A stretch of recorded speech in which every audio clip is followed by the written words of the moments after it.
welcome to High Road to You. This is Mark Stoer, and I want to tell you something that is just, I'm on my 7th attorney, and if anybody's watched Divorce Corp or some of these documentaries on how attorneys muddy the waters and then basically get away with milking and taking advantage of people and dragging things out, and this is common in the industry of law. Okay, so what I'm saying to you is that I've literally just fired 7 attorneys, and every time I interview an attorney, I become more and more diligent about the interview process, asking them questions. I'm qualifying them, but what I find is that when you have attorneys involved, like with corporate now that I'm talking about, there's like, okay, I'm going to talk to this person, that person, and everybody kind of is,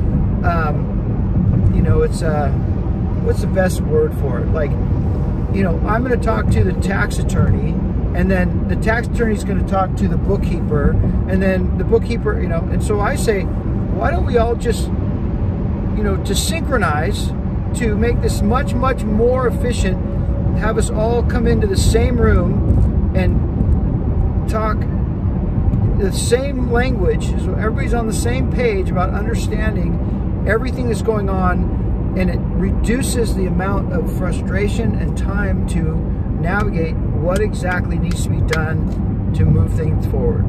Now, they generally don't like that, client attorney privilege. And I said, we don't need to concern ourselves with that because nobody's doing anything that's dishonest. And if that's the concern, then I am the one paying everybody, so why are we going to go there? I'm not worried about what is said. I would love it to be recorded. As a matter of fact, I could record all my phone calls, all of my, Zoom calls. It doesn't matter. So everybody's trying to stay accountable to their role in moving the ball forward and, putting something together that will be sustainable, and it's just simple, good business. So I guess I'm saying this because, a lot of people are subject to being prey, and like some of the attorneys I've had, I'm like, you're not working for me, you're working for each other. So I had an attorney that had to go through some auditing, and I said, make sure that these financial records are part of that audit, because without them you could not literally do the audit. And the attorney says, yeah, everything's taken care of, don't worry about it, here's everything he needs. And then the bill came due, and it was like $23,000, and then he said we couldn't make heads or tails out of anything, and we're trying to figure this out, and basically it was trying to get me to write a blank check, and I said, I need to see what you're looking at. And it took a while because there was a hesitation, and I go, we're not moving forward until I can see what you are looking at. And he goes, well, I worked with your attorney, and I'm like, yeah, I understand that. He recommended you. You were highly recommended. But I need to see what you're looking at. When I looked at it, it was garbage. Garbage in, garbage out. It was total garbage. And it's like document dumping. And I said, where are the accounts that, I provided to my attorney?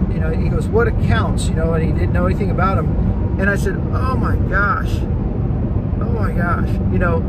You're working off these Quicken reports, and it's garbage, and you got $23,000 of billing. I buy companies. I analyze. You sign the non-disclosure agreement, and then they give you the financials, and you look at the supporting documents that really coincide with the tax returns. And man, so anyway, I called my attorney and said, hey, why? I thought you said that you had forwarded those bank accounts. I said, well, just did this double talk. And they don't want you talking to, their tax attorney or their bookkeeper. They're like, oh, we got this taken care of, and you have a team of people working for you. Don't worry about a thing. It's bullshit, total bullshit. They're milking, most people, and like they tried to milk me. And I said, oh, this is just. I go, you guys aren't working for me. You guys are working for each other. And when I fired him, and basically the attorney called me and says, hey, you have this bill. And I said, good luck. I'm not paying you, And, it's crooked on every level. you know, so you got to be shrewd. You got to dig deep, and you got to know who you're working with, because there's a lot of scam artists out there in business. And when people say they want to be in business, and this is kind of what you have to navigate. This is what you have to deal with. And you got to love the game, and you have to be driven with passion to overcome this kind of stupidity. So with that, I hope you don't have to navigate these waters.